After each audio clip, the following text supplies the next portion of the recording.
You can start. You can start. We're gonna just go because clearly it's about that time. You ready? Yeah, you ready? I'm ready. Listen. Are we recording? Yeah. Oh, all right. Listen, welcome everyone to Speak for Yourself with Marco and Patrick. I am Marco Glorious. And I'm just Patrick. And we are two different types of guys who respectfully share and listen to society's opinions while making certain to listen to each other, but always speak for ourselves. Now, we're not experts, so if you're angry, blame yourself. We're only speaking for ourselves. I'm already angry. Clearly, we couldn't even get through it without the stairs.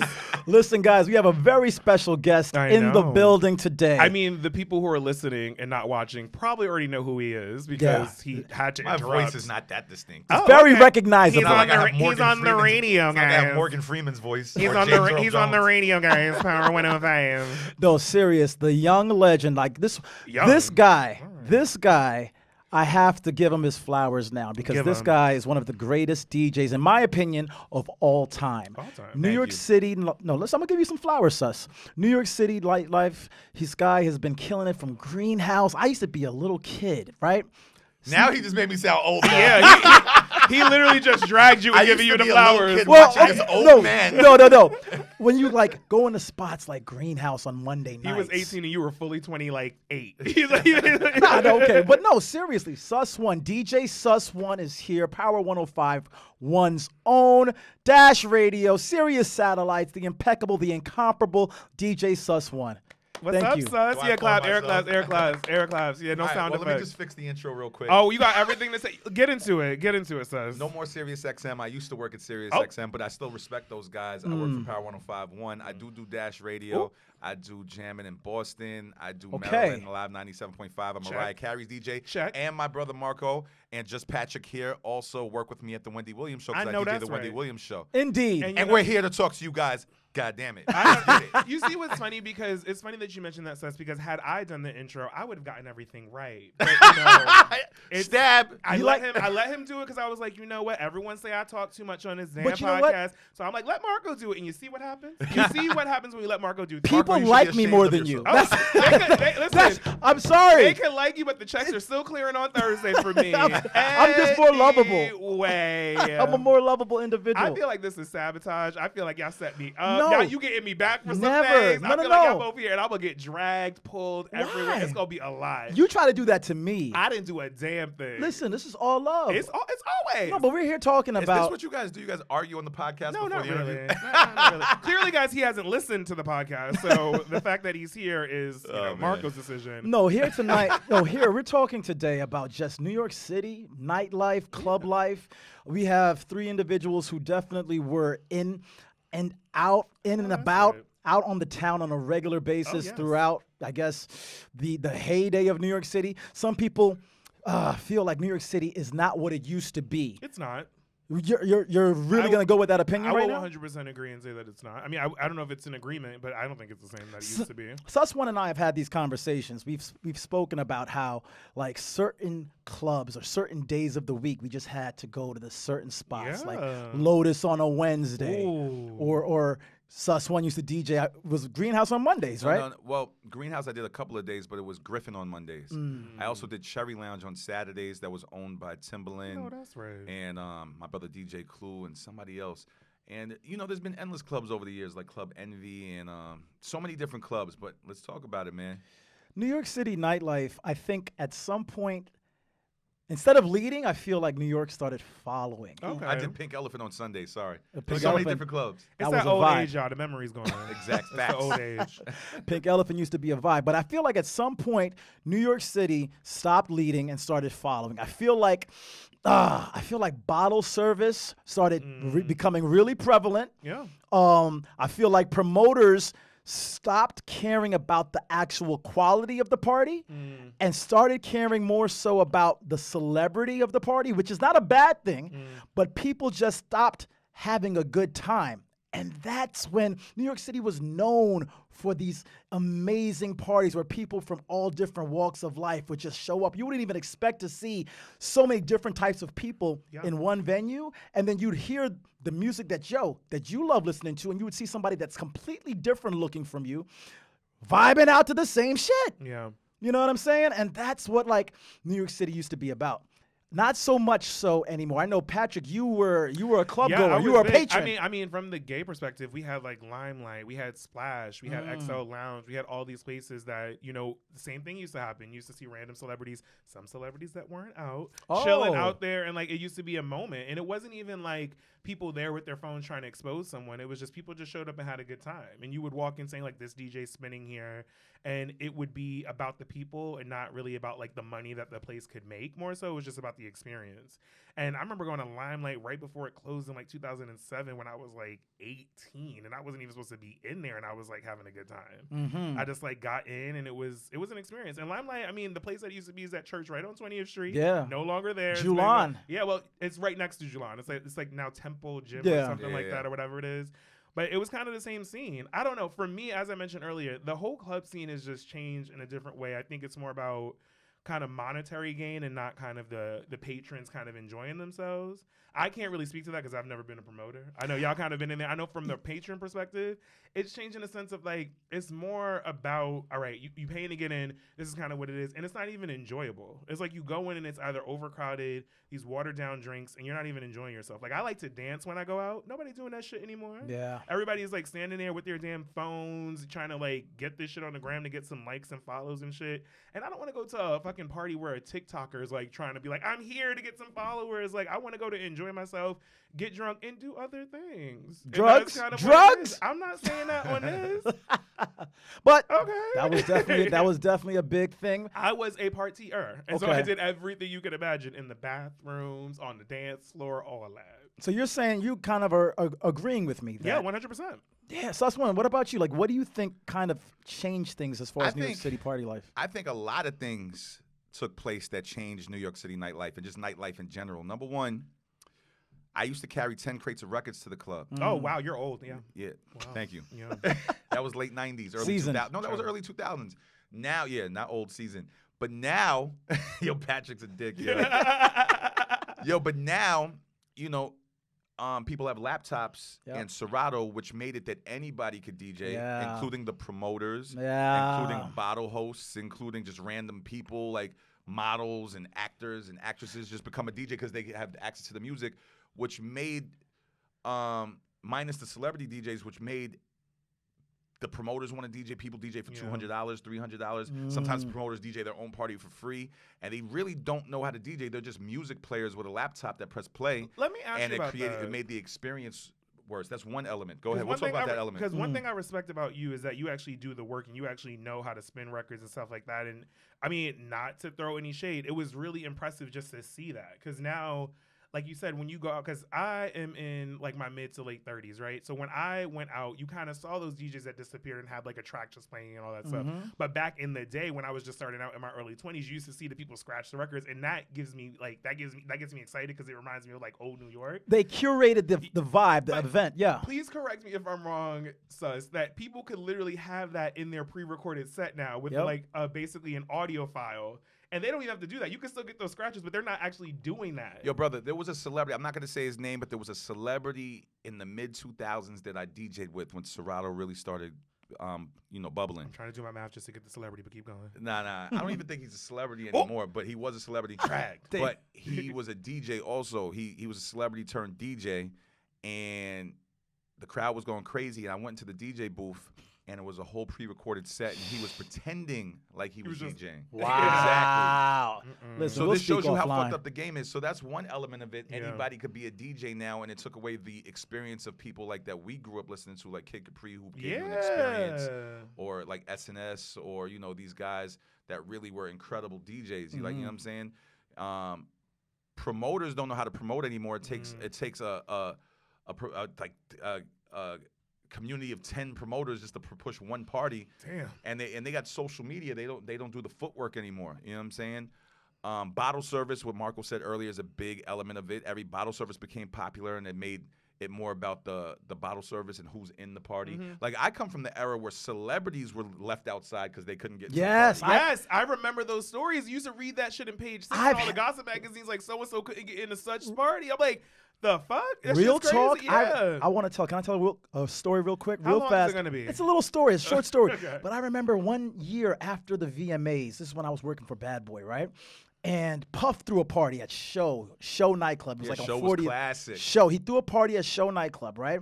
And I was an intern at Bad Boy, right? So I was hoping to get in the party, but heads knew me because I worked at Bad Boy. So literally, the fire marshal had shut down the party because I think Missy Elliott came and brought like 100 people or something like that. Oh, wow. So the fire marshal was like, he shut down the block. Then he started letting people trickle in. I'm waiting on the block. I had my cousin who moved up, or who was visiting from Tampa, Florida. My cousin, me, and Pharrell, one of the Neptunes, standing on the block, just trying to get on the block to get into the party. Now, my cousin sees Pharrell. He's like, yo, that's Pharrell. We're tipsy. We were drinking somewhere prior to. My cousin takes out a piece of paper and a pen and asks Pharrell for his autograph. Right there. Pharrell's like, oh, yeah, sure. He signs it, right? Now we're still waiting. He signs the autograph. Somebody recognizes me that I work with from Bad Boy. Cool. They were like, yo, Marco, you coming in? Yeah, come in. Tells the fire marshal's people to let me and my cousin in. We get on the block, walk in to show, leave Pharrell. After my cousin just got the autograph. I was like, yo, how crazy is that? Pharrell was like, I just wanted my friends to get in. We ended up seeing Pharrell inside the party, and he was like, yo, y'all got in before me. Like, listen, you got to know somebody. But that's what it was. New York City life, you would be outside on the street with celebrities as well. The promoters back in the day did not rely all the time on celebrities to make their party pop. Nowadays, promoters need help promoting, and they don't know what they're doing, and they rely on the fame of celebrities to get it popping. Now, shout out to promoters, though. Like, I respect them. It's a hard job. It's not easy to be a promoter. What changed, though? As an outsider looking in, I guess I would say social media, but what changed for promoters? Because I remember the days when promoters were working hard. Like, you'll be on the street, and they literally are, like, handing out flyers, talking to people, actually trying to get you to the party. And they're like, how many people you got coming with you? We have this opportunity. Birthdays, you bring yes. this. Like, we'll get you a bottle. We'll do all this stuff. I don't see that at all anymore. I don't know what changed. You got to talk to promoters, but I do know that. Shout out to Derek Corley, who used to own this company, Black Diamond, that used to throw the hottest parties in the city with Goldfinger DJing and all that. He would throw a party every week and let it build for 6 months if he had to, with 3 people 1 week, 5 people 1 week, until it built and had the right crowd. So he did the work. Because not only did he do the work, he wouldn't allow you in the party unless you looked a certain way. He wouldn't let guys inside the party unless you had 2 bad chicks with you. Like, you know what I'm saying? Yeah. And he didn't care if the party was empty. It had to look a certain way, and he would build it. Nowadays, people don't build it. It's like, if they don't make money in the first 2 weeks, the party's over. And the clubs don't work with you. You know what I'm saying? Nobody cares about the aesthetic and the look of the party anymore. Which Nobody is cares crazy, about the experience. Though, that's was that the grassroots. Though. You're right. That was the experience. Nobody even knows what a real DJ is anymore because this has been going on for like maybe a couple of generations now. So their idea of the club goers now, their idea of what a good DJ and what a good party is not what a good party is. They don't even know the difference. A good party is a selfie filter. It's like, oh, let's do this, let's just shoot this, and let's make sure we get the right shot, y'all, so we can show that we were here. That grassroots marketing is what New York City used to be. Speaking of Pharrell, is that where you get your style inspo from? Because that hat is giving me very much. No. Pharrell had the bigger hats, like the much bigger hats. But I like Pharrell, but this is all Marco Glorious. About New York City too, bro. Music changed. Yeah. In the early 2000s, in the 90s, New York was at its prime. New York was running hip hop. You know what I'm saying? And most used to be running hip hop. Hold on. No, he's right. They're not running hip hop anymore. Yeah, you're right. A They're Canadian from Toronto is basically. Just saying. Yeah. So a lot of the celebrities were living in New York. Everybody wanted to be in New York. Yeah. The city was different. The city was different. It was the city that never sleeps. Yeah, it was gritty. Now the mayor's closed shit. Now, the streets are clean. Yeah. Do you remember when there was certain parties, like exclusive underground parties, that would just go until like 8 o'clock in the morning? Yeah. Like, I mean, they still do those. Let's be clear. Oh, I've been invited to a lot of after-hour spots. They still do certain things like that. It's just not the same thing that you think that it is. Like, who are the top rappers in the game right now that Drake, you guys think of, besides Drake? Besides Drake. Okay. Damn, I can't even think right now. I mean, J. Cole, but he's not commercial like that. He's not And he's not partying. Yeah. Who else? The Baby. And he ain't from New York. He's not from New York. I mean, Lil Baby? I mean, if you really want to talk about it, I don't think there's any top 5 right now rappers that are from New York. You are right. Yeah, but who was winning in the late 90s and early 2000s? It was Jay-Z. It was Jay-Z. Yeah. It was Biggie. Nas. Yeah, It was Nas. Lil Kim. Yeah. It was Nas. No, you're right. Fox. It Well, was Fox like, was, yeah. It was like everybody from Ja New York. Rule, 50. Yeah, you're right. 50. And they came in like 2003, and they were from New Buster, York. yeah. Buster. Like, Yeah, no, you're everybody right. was from New York. New York was the The shit. birth of hip-hop, though, is here. The Bronx. Yeah, from the Bronx. Shout out to Kool Herc and all that. But we lost it. I'm sorry to say it, man. I love New York. This is my city.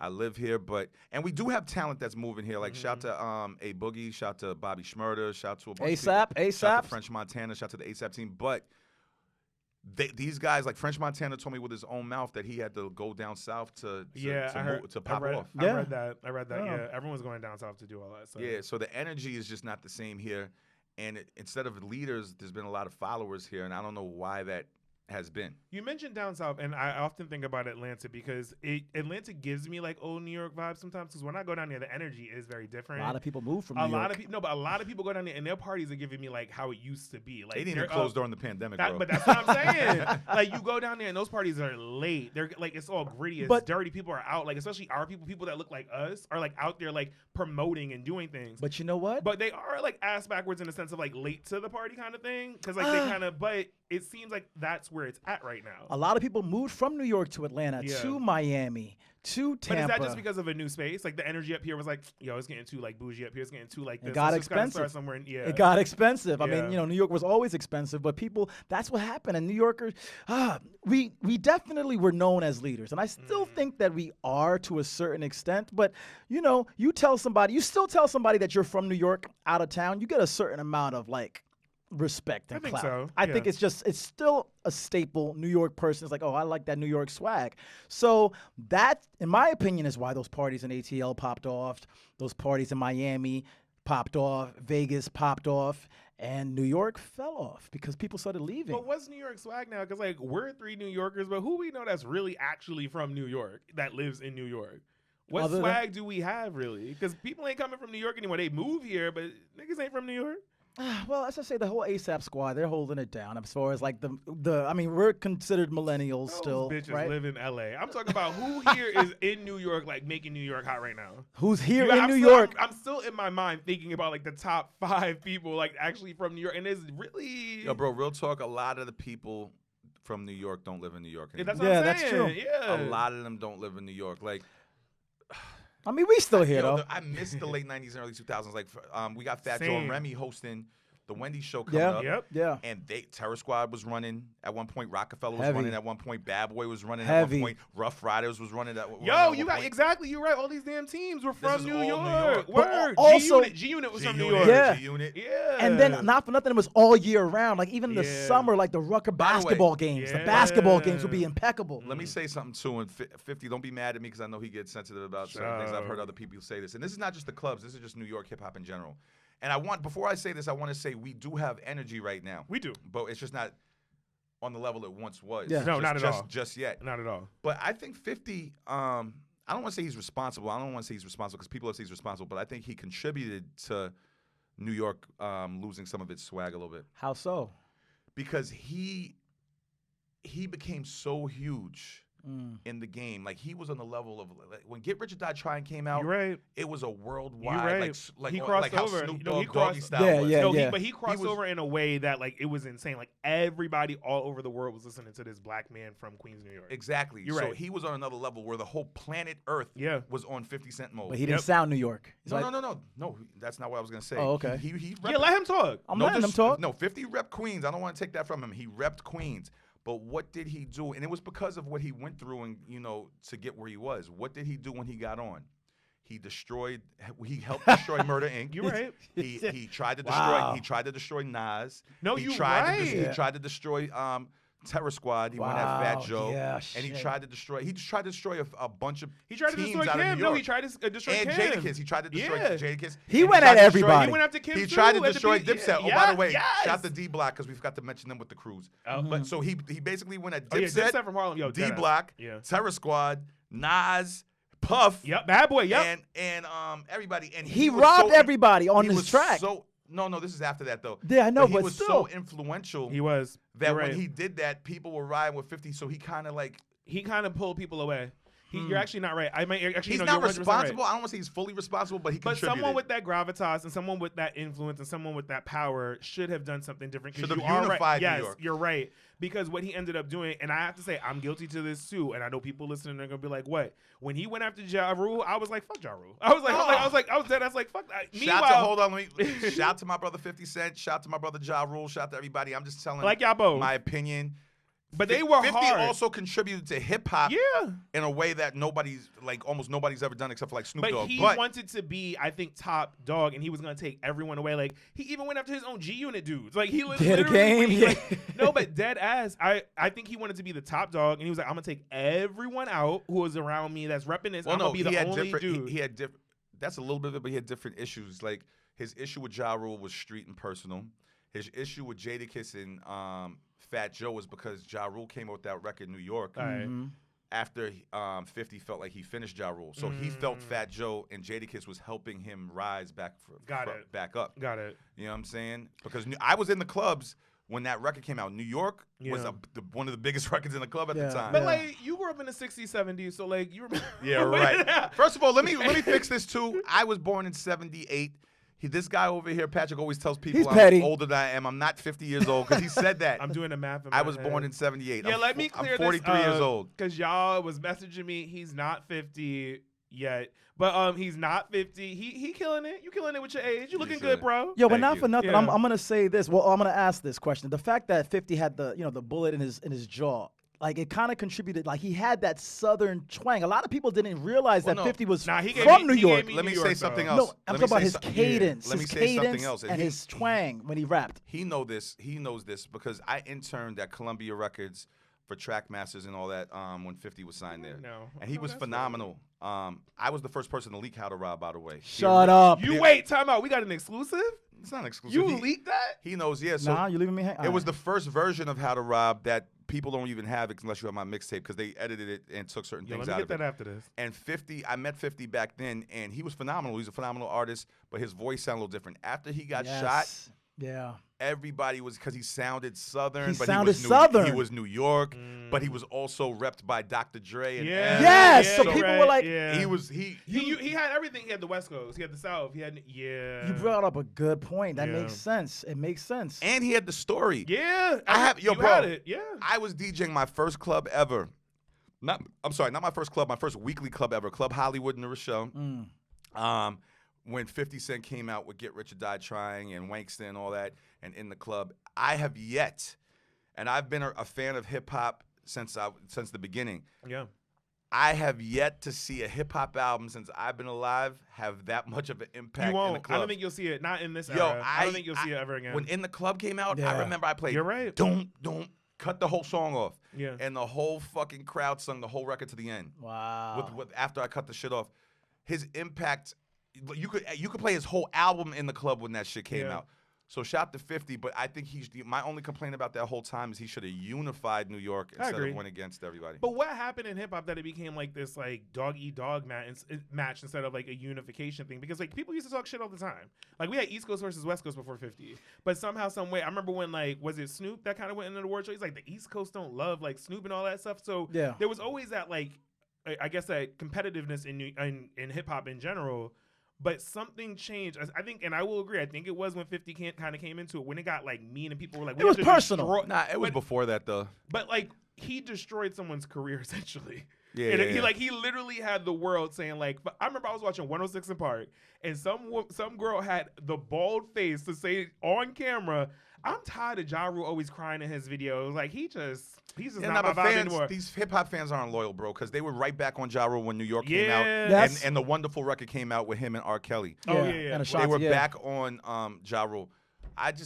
Hip-hop is very competitive, bro. Like, from the Bridges Over, KRS-One, versus MC Shan, and LL Cool J versus Cannabis, and LL Cool J versus Ice-T, and Nas and it's Jay-Z. But then flash it's a forward battle. 5 years after he like ended Ja Rule, Kanye came and ended him. So like, let's Nah, I be don't think- clear. I don't I think that was Kanye more. Of did. a, I think that was more of a gimmick. But see, but that's the thing though. Like hip hop, I think. I mean, y'all older than me, but like, no, hip hop had this thing where it's like it was competitive and shit like that was fun, but it wasn't like malicious. Like when did that start happening? It was like I'm gonna end bitches' careers. Nah, Because like that's been happening, bro. LL Cool J ended Cannabis's career. yeah, And easily. People ended Buzz. careers. Yo, child.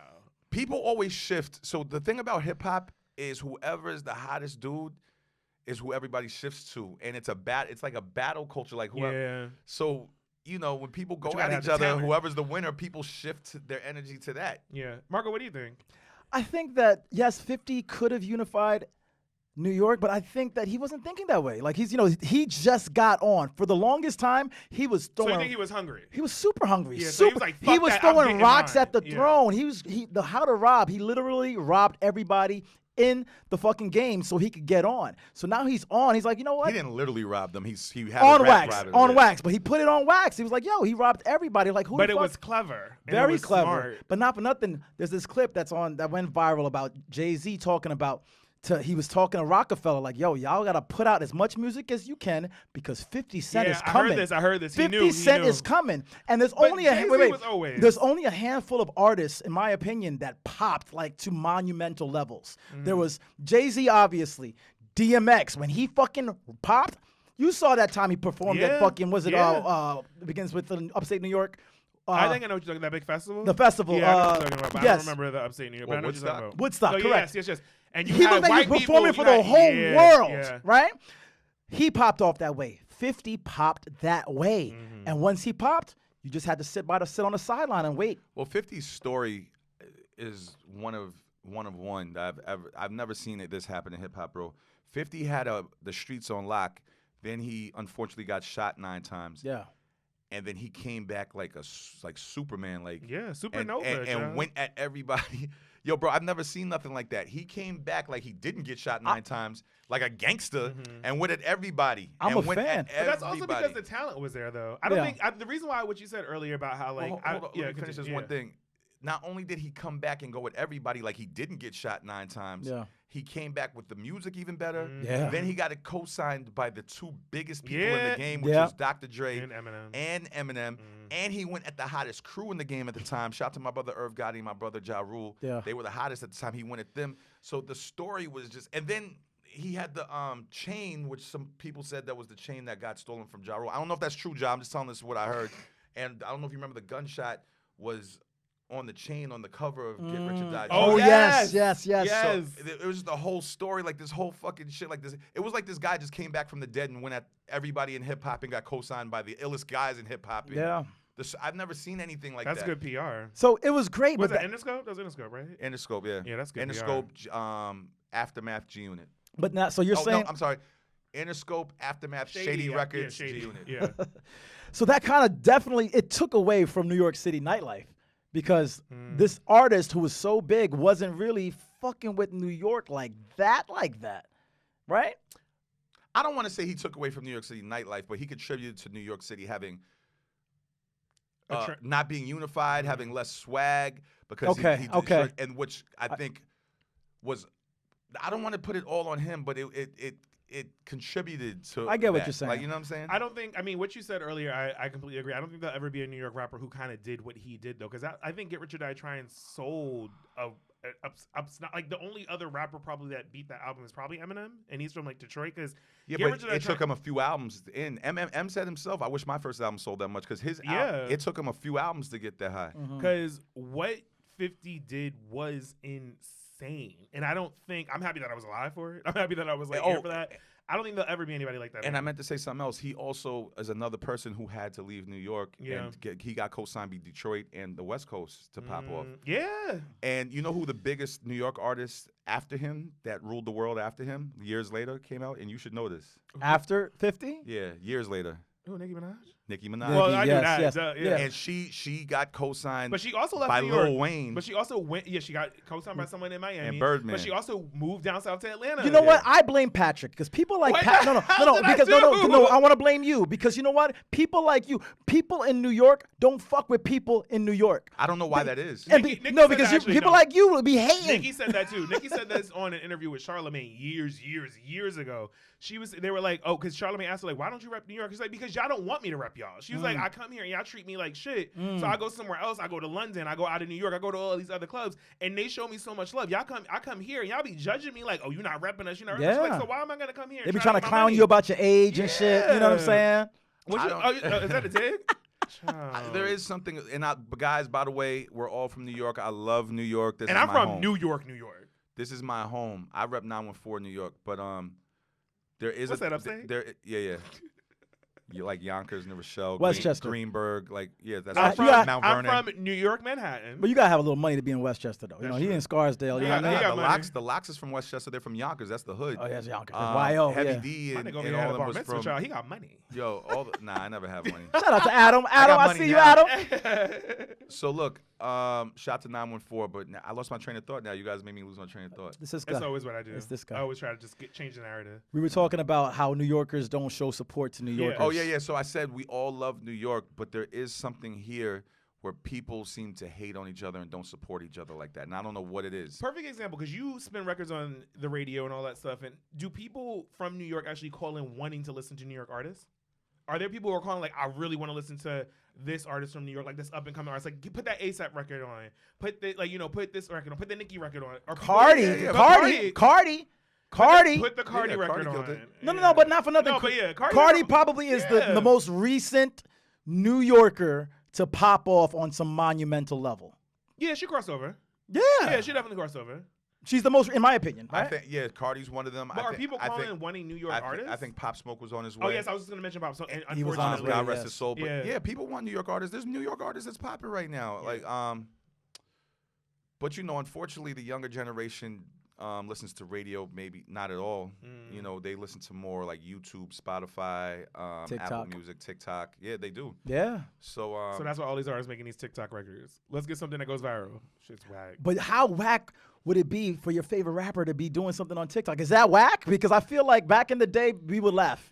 Like, yo, you fam, you on TikTok, fam? Let me say something too, man. Like, I feel like we lost the element of hip hop being authentic.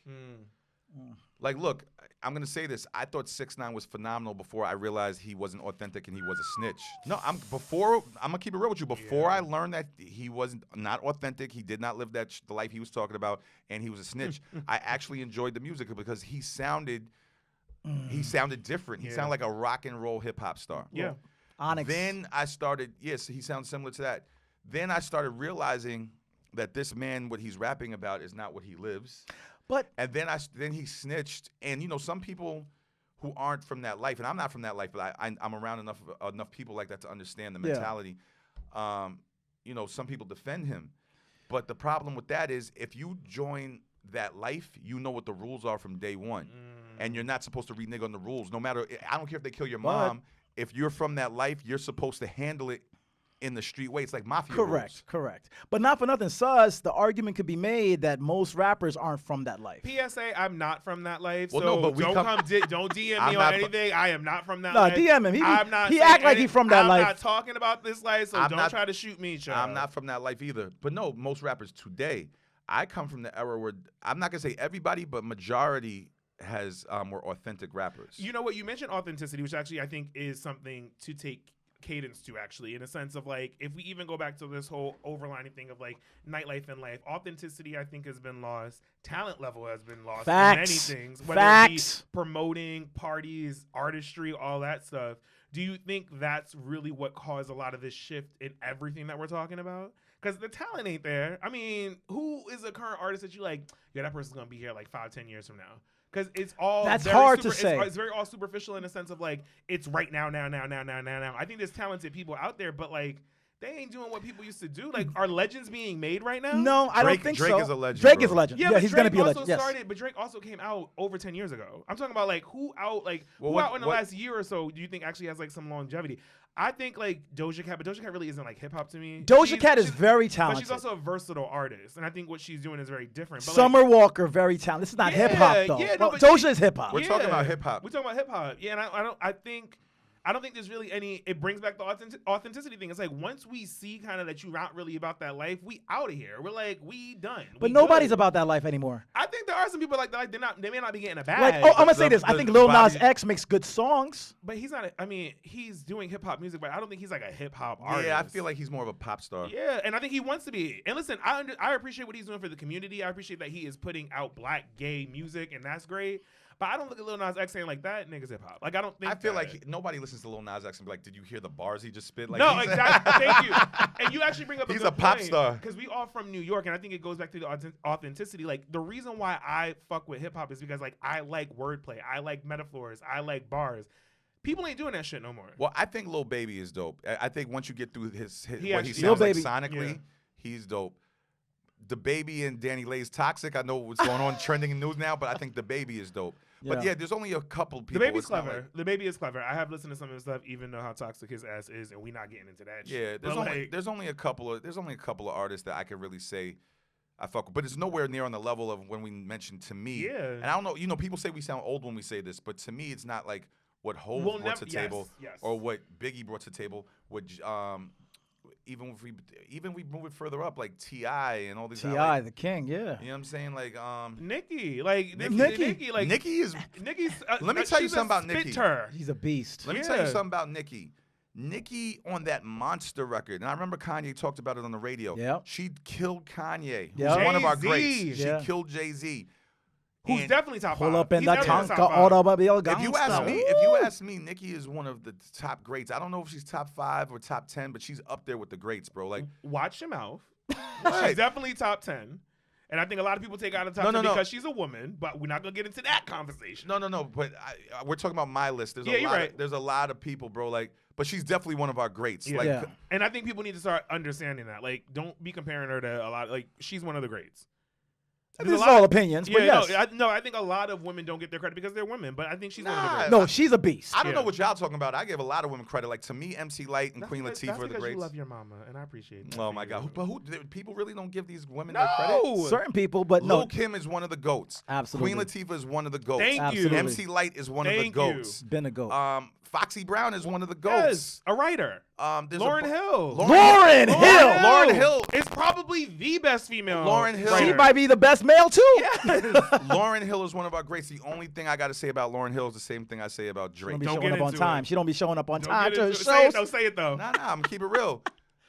We both know Lauren spits, just like Drake spits. Yeah. They're fucking phenomenal. Oh, I think I know where you're gonna go. But can you say that they're the greatest hip hop Yeah, artists if they've never had a full body of hip hop work? Yeah, I hear you. Yeah, but that's okay. That's subjective. Drake's never had a full body of hip hop work. Why? Cause he be singing.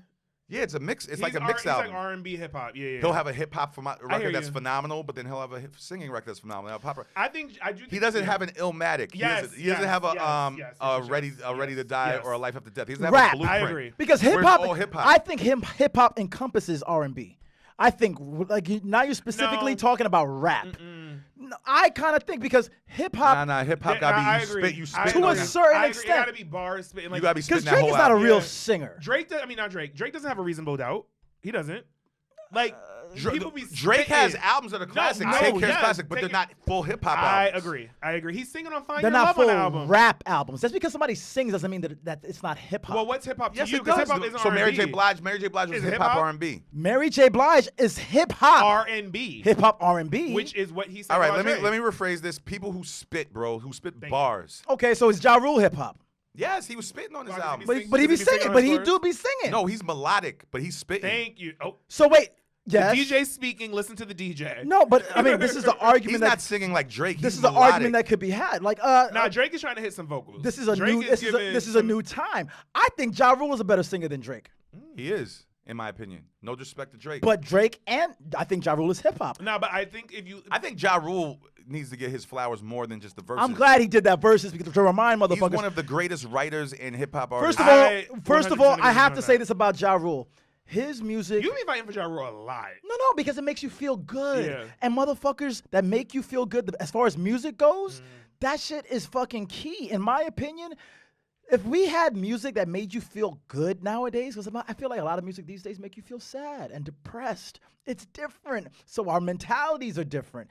That shit contributed to the fucking nightlife because back in the day, not even back in the day, but like 10 years ago, we were having fun in the club. Now, these songs are kind of depressing. Well, 10 years ago, you didn't have maybe further than 10 years ago, you didn't have social media, so you actually did this thing that we call dancing and paid attention to other people in the club. Yeah. Nowadays, it's all about... Also, music is depressing because everyone's comparing themselves to someone else. Like, everyone, My like, man, what T-Pain say? No. We got a baby, we got a little baby. Y'all not doing anything different. I concur with what you're saying about this damn social media thing. Like, the reason why music is changing, depressing, is because everyone is sitting on social media saying, like, I want my life to be like that. Let me write something about this shit. And it gets sadder and sadder and sadder. The music that we have right now is a reflection of people watching everyone else pretend to be happy, and they're like, why isn't my life like that? Mm-hmm. You can make yourself happy, but you're choosing not to make yourself happy. You know what annoys me about people that think like that in this era? Because everybody... I'm not going to say everybody, but 90-something% of people are lying on social media. No, I would even say higher. 95% of people are lying on social media. 95% of people and 95% of people know that people are lying on social media. So why do 95% of people compare themselves to the 95% that they know are lying? It doesn't even make any fucking sense to me. It's because what you see is that equals success. And media plays into... They're lying! The masses are sheep. We all work in media, right? We would rather show a successful lie than I don't want to say inconvenient truth, but a sad truth, right? Because you want to show something to gear to, something to reach up to and everything like that. You want to show positivity. You want to show happiness. Yeah. It could be a lie, but if it's what people want, you're going to show it. Yeah. It's fucked up. It's unfortunate because now we're in a place now where like people, even you hear these celebrities who are like depressed, and you hear all these artists who have this depressing music because they're not happy, and then you wonder why people are fucking like taking drugs and like overdosing in airports. It's because of the fakery. They have to keep up with that shit, and people are like, why aren't you happy right now? Look, if they want to fake it, that's fine. That's their choice. But you guys know that. Don't compare yourself to anybody on there because you know everybody's lying. Not everybody knows that. That's the problem. Not everybody knows that. Sure. Can I ask both of y'all because y'all have more insight on this than I ever would. Are you guys always on and happy with everything every day that you do your jobs? No, absolutely not. But you pretend, right, in a sense, to make sure that the people around you are happy and they don't see that, right? Yeah. When you're at work every day or you're doing whatever you're doing, you're still like, even if you're like, if you just broke up with someone, you lost someone in your life. Hold on, let me interrupt, bro. I work in radio and TV. We can't get on radio and TV and be like, guys, it happened. Like, you know what I'm saying? But what I'm saying is that you should be able to have an off day, right? Yes. No. But you're never allowed. No. So you say no. That's what I'm gonna say. But you're never allowed to. I am never allowed to have an off day. So are we all a part of the fakery in some way? Because we're like, we have to project what people think that we are. I know how to hold my shit internally because business is business at the end of the day. But why should you don't want anybody coming to your corporation fucking up the energy when business is, you still got to make money at the end of the day. But see, that's the thing. Aren't you able to say like, yo, today's not my day. I'll come back tomorrow and I'll be better. If I was that bad, I'll take off. Yeah. Yeah, that's a good point. But you should be allowed to. People expect you to be on 24/7. Yeah, but unfortunately, corporate America is all about money and not about your feelings. But that's why I think there you go, and I think that's why people are faking it. If your job is to be great all the time, you're never able not to be great. Yes, but also people have to keep in mind, like, listen, this person is not a machine. He's not a robot. Oh no, they're making machines. Business corporate America wants a machine. Yeah, I know, but that's not realistic. They're cloning people, but not for nothing. It's the tears of a clown. They're cloning people? Yeah. But no, the I'm not DJ Sus One. He died 10 years ago. Holy shit! Why'd you let them know? Fuck. I'm joking, guys. Some conspiracy theorists is gonna be like, everyone just turned this off. But I call it the tears of a clown. Nobody cares about the tears of a clown. They're there to make you happy and make you smile. And it's unfortunate, but you know what? My father died August 19th of this year. I continue to work. And I'm still, in real talk, I still haven't dealt with the shit. Yeah. And it's fucked up. But it is what it is because life is life. I know I'm going to deal with it at some point. But I think me continuing to work and kind of go on autopilot is me dealing with it to a certain extent. I don't know if that is true or not, but it is what I feel is what is expected, right? Is that bad? I don't know. In my opinion, I think it's bad. I think everyone should have a moment to be. I guess we've talked about this even on this podcast. I think we have expectations of people to be perfect all the time, and it's okay if you have an off day. It's okay if you're imperfect. It's okay if you flip out one day. If that's not a part of your character all the time, it's okay for people to be like, you're having a day. It's cool. We'll figure it out later. People are so ready to say, like, what the fuck just happened? And it's like, bitch, I'm going through some shit. Figure that out. Well, I'm just upset about the common sense of people because common sense tells you that everybody's human. You've been around your family members. You've been around yourself. Though, no, but see, the thing is, individuals have common sense. The crowds, the masses don't. The sheep don't. Yeah. They kind of just go along and get along, and that's what happens. And I think we're all guilty of it. We see something on social media like, damn, this shit look dope. It probably ain't real, but it still look dope. I want to cop that. Most of it I want to be real. that way. I want to go on that vacation. You know what I'm saying? Perfect example. How Yeah, many but I know that it's probably mostly a lie of what they're saying. That's what I'm saying. Like, I would never compare myself to shit because I know most likely. Because you have common sense and you're a sensible person, and it also probably took you a moment to get to that place. Right? I also know that money doesn't make you happy. Yeah.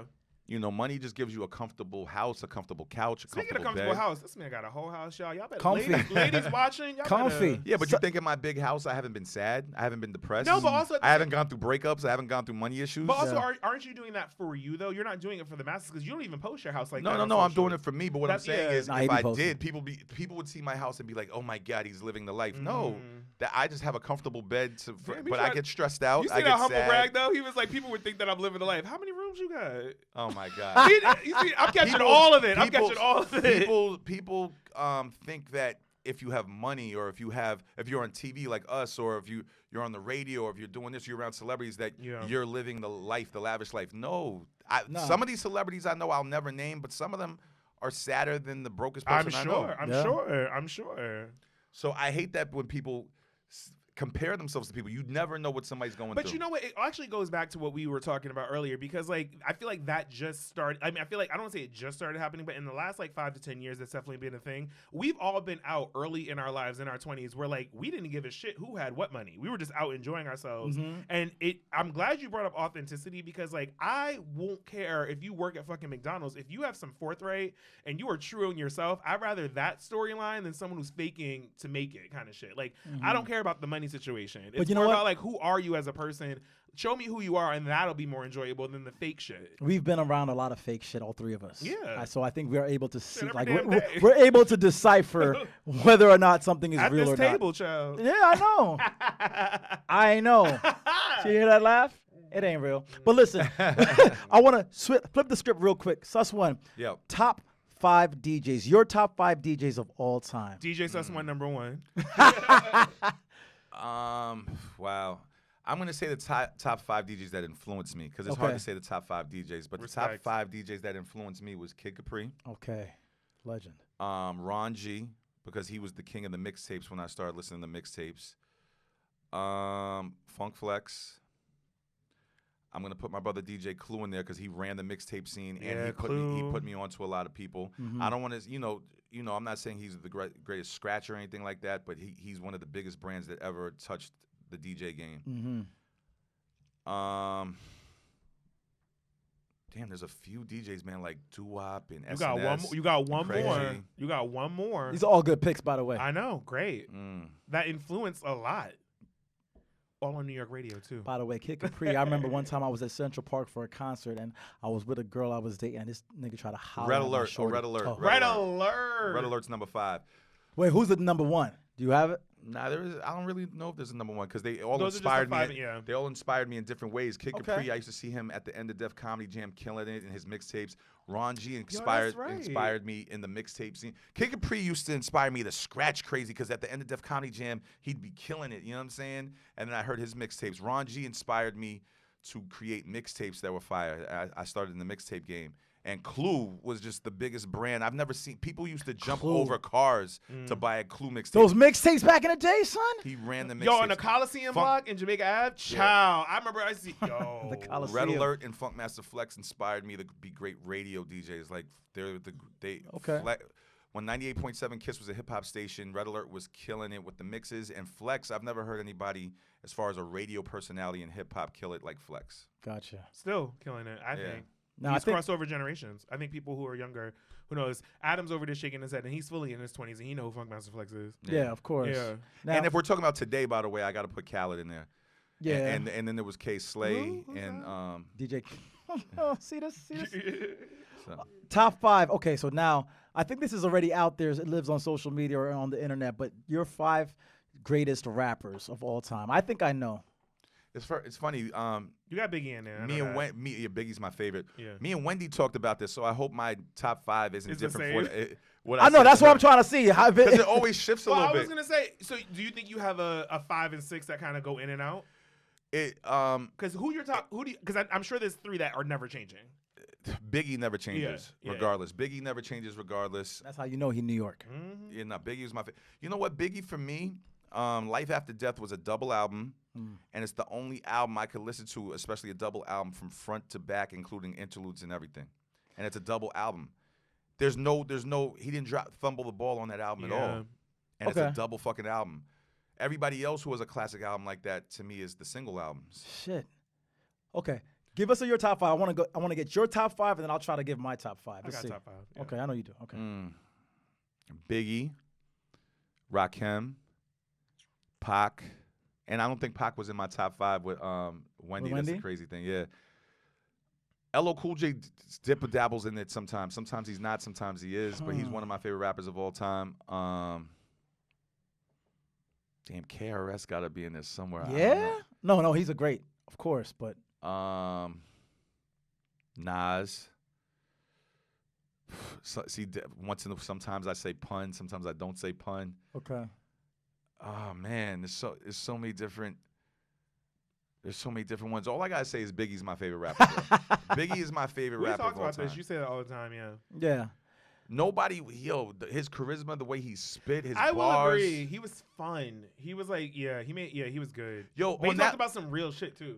Real shit. And that Life After Death album, not only was there no fumbles, he took it to the West Coast. He took it to the East Coast. He took it to the Middle East. He took it to the South. He took it to the women. He took it to the streets. He took it to the singing. Player, hater. Yeah. He took it to inspiration. He took it to the 10 Crack Commandments. Vocals. He worked with all the best producers. I don't know, man. And his bars was crazy. And everybody who was working with Biggie at that time says Biggie was shitting on everybody. Like, he was just phenomenal. Yeah. People get mad at me because people say Tupac was phenomenal too. But for me, I'm talking about Tupac is one of the greats. But I never listened to, only one. I don't know, man. Tupac to me stood for more. Like, he fought more for certain things. Like, he spoke more. Yeah. But lyrically, he wasn't there for me. He was just straightforward. That's why I fucked your bitch. You about to get 8. His cadence was dope. His cadence was dope. Yeah. But bars, like, he was gangsta. He was straightforward with shit. Yeah. Like, that's why I fucked your bitch, fat motherfucker. Like, he was straightforward with shit.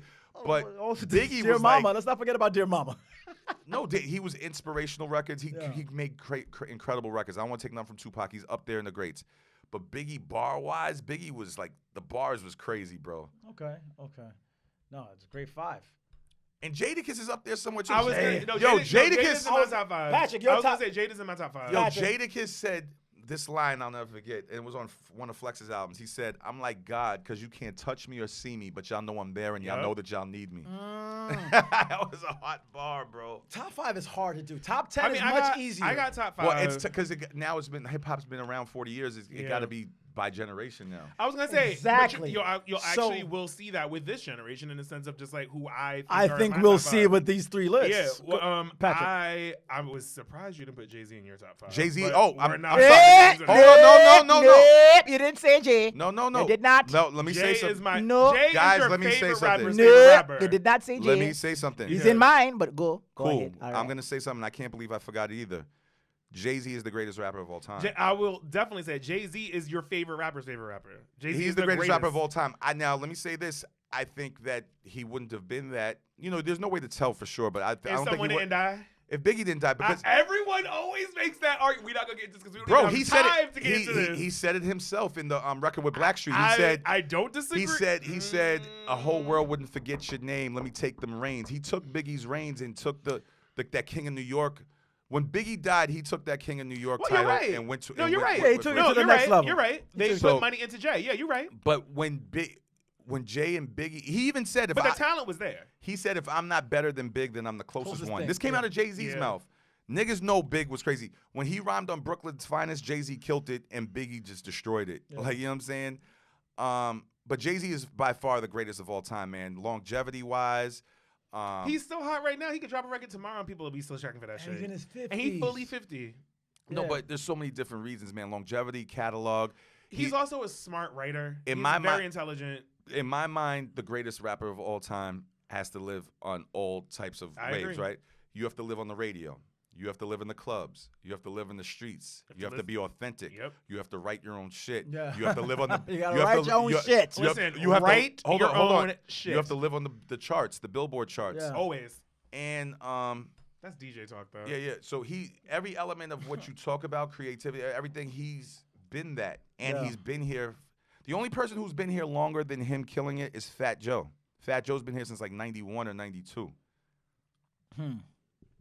That's going right now. People right? need to give my brother Fat Joe his flowers because Fat Joe is still relevant in the game. He's hosting the Wendy Show in a couple days. Flo Joe came out, 93, 92? I forgot. He was here before Biggie. He was here before Hove. He was here before most of the people that we're talking about. And he's still here. Yeah, no, he's one of the greats as well. But let me get your top 5. I know, because I know we have to wrap we got a few more minutes left. Yeah. Real quick, Jay-Z #1 for me, always #1. We're going to do it in order. No, I mean, I could do it in order. It might fluctuate. But Jay-Z's my #1. Okay. Lil Wayne. Okay. Probably number 2 or 3. Wow, we might have some similarities. Jadakiss, definitely in the top 5. I don't know what number he's at. Nicki Minaj. And then the 5th one, old Kanye was great. And I like his wordplay and his cadence and how fun he was. And I feel like a lot of people start talking about crazy Kanye and they forget that Kanye was a great lyricist. But I'm not gonna put Kanye. I said Jadakiss, right? Did I say Jadakiss? You said Jadakiss, yeah. So I put Kanye top 5 for me. So give me the 5 again. It'd be Jay, Lil Wayne, Jada, Nicki, Kanye.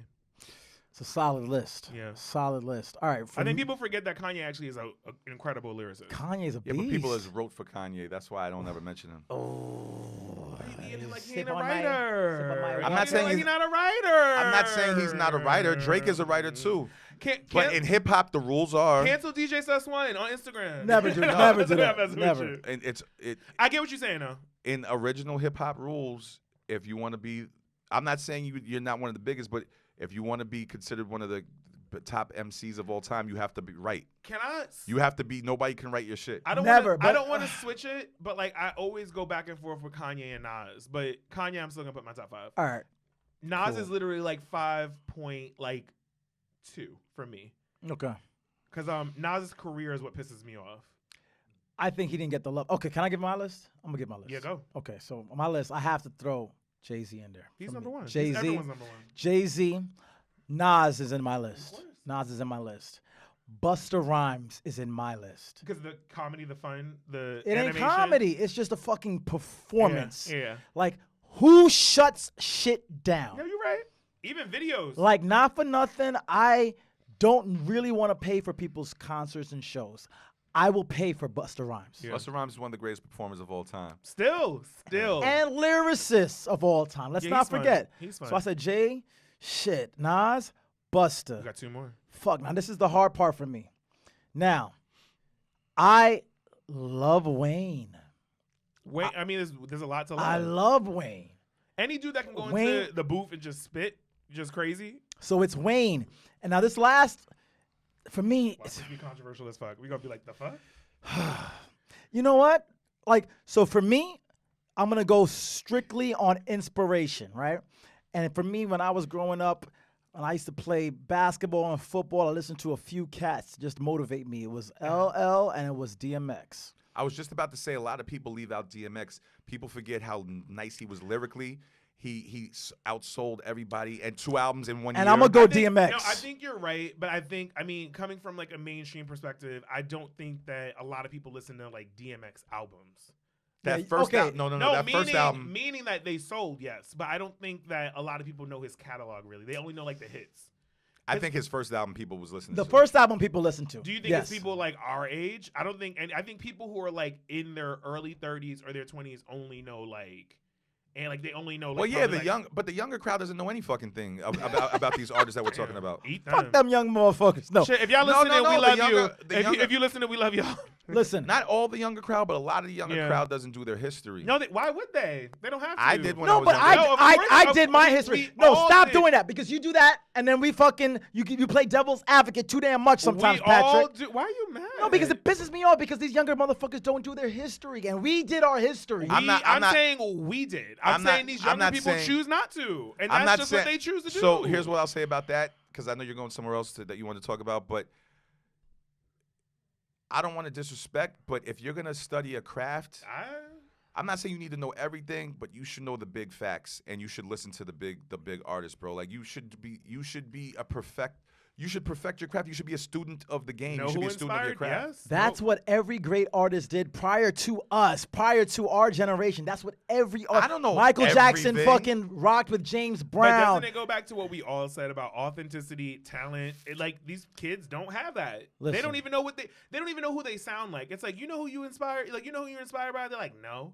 It's like, bitch, you sound like Trina. Bitch, you sound like this person. And then people are like, what? And I'm like, yeah, you're literally giving cadence that someone else created. And they don't even know. They think they're originals and they're first for everything. And I think that goes back to authenticity. Well, that's one thing I hate about this era, bro. I hear too many people saying it. I'm like, why do you rap that way when you know this person raps that way? Yes. Like, and their answer is always, that's what's hot now. Not the mumble rappers. But in the era not coming for the mumbles. But in the era of hip, I don't care if I sound old or not, in the era of hip hop I came in, and just music in general. Music, not just hip hop, just music. You were not allowed to sound like somebody else. Yeah. The producer probably would stop you. Because then what makes you then? Yeah. You're not. No. What makes you a different artist? What makes you you? Unique. And that's why there's no longevity. No disrespect to the females in the game today, because I'm friends with a lot of them. Get into them. But if you put them all together and gave them one name, they would all sound like they're part of the same group. Yes. And that's just real talk. I'm not hating. I know where you guys are coming from, because Jermaine Dupri said and they attacked him. But he was right.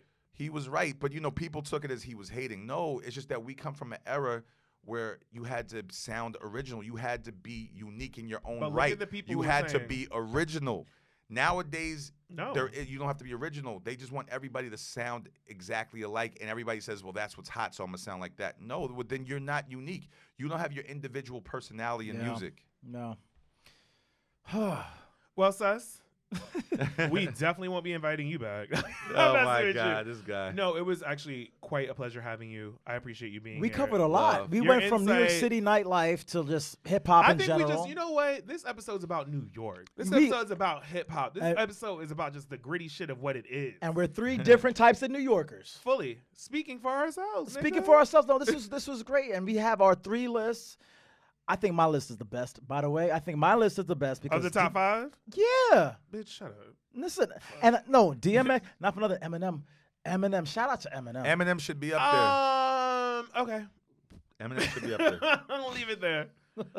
Listen, guys, we appreciate you. Much love. Thank you to the one and only DJ Sus One for being with us here this evening. Thank you for taking your busy schedule and penciling us in. He penciled us in. Can I say one more thing before we end? Yeah. No, I'm not promoting it. Well, I guess I will promote now that you said that. But I just wanted to say those are our favorite artists in hip-hop, but the biggest brands in hip-hop is like 50 Cent, Snoop Dogg, Nelly. No, Snoop is supposed to be on these lists, too. He's definitely... Yeah, but Snoop, even though Doggy Style, I can listen from front to back, I never listened to Snoop like, oh, my God, did you hear the bars? No. That not me. I think, but he had great music. He was definitely unique. Longevity, too. Longevity as hell. So he transitioned into a way that, like, is I think insane. Snoop Dogg is the most famous rapper probably of hip-hop, brand-wise. Being effortless. 50 Cent is one of the biggest rappers ever in hip-hop. So, yeah, like, if you go to some country you never heard of, they've heard of Snoop Dogg and 50 Cent. Yeah. Can I always say, it's funny that you mentioned that, because I always tell people, especially these younger kids, I'm like, they like mention all these artists. I'm like, if you walk into a random train in New York with like every spectrum of like money, from like people who make $30,000 to people that make $30 million, if you name an artist and they know, that's when you know you were reaching the masses. Absolutely. And they're like, I was like, if I walk into any train and mention, like, I don't want to say any names and get anyone pissed off, but if you mention like rapper number, whoever's out right now, and they're like, who the hell is that? That ain't no rapper that got no longevity. But if you go anywhere and mention Jay-Z, Nas, like, come on. People Drake. Don't know Drake. People don't know who these people are. And I think that insinuates, or that, to me, implies longevity, legend status, all that stuff. And that's what I think about it. Anyway, in closing, let me promote some shit. All right, get it in. You taking over our damn podcast, Sus One? Yeah, y'all can end it right now. No, go ahead. Promote your shit. Promote your shit. The first one is helping all of us. Listen to the watch the Wendy Williams show Monday through Friday. Check your local listings to see what channel we are on that's right. in your area. Keep us on. I'm the keep us DJ afloat. for the show, and they both are big people at the show. You know what I'm saying? Appreciate you, bro. I'm also on Power 105.1. I'm also on Live 95. Live 97.5 in Maryland. I'm on 94.5 Jammin' in Boston. I'm on the Taste Channel on Dash Radio. I also DJ for Mariah Carey. Yeah. I also have a movie news website called thefeaturepresentation.com. We're trying to create some movies. You know what I'm saying? And I got music out there. You know, you could stream music. And listen, horror movies. We'll talk about that offline. But also, we got a situation coming up. Stay tuned for a party in New York City that's gonna take us back to old New York. The vibe. I'm gonna be there. Listen, you probably I don't know. We don't know. But listen, y'all might be there. DJ Sus Also One. follow Sus One on DJ Sus One on Instagram, all his social media. Exactly. At DJ Sus One on all social media platforms. And the Feature Presentation Studios is my company for all music and movies. So the Feature Presentation Studios. And that was it. Sus, we appreciate you. Much love. I appreciate you guys. This is my big brother right here. Damn. We appreciate you. We always attack. You know what? This is my twin brother. Yeah, y'all got the ballies. But listen, we appreciate all of you for listening, watching. Much love. On behalf of myself, Marco Glorious. And I'm just Patrick. We are the Speak for Yourself podcast. That podcast. This water has me a little loose. All right, we out. Bye, y'all. Bye.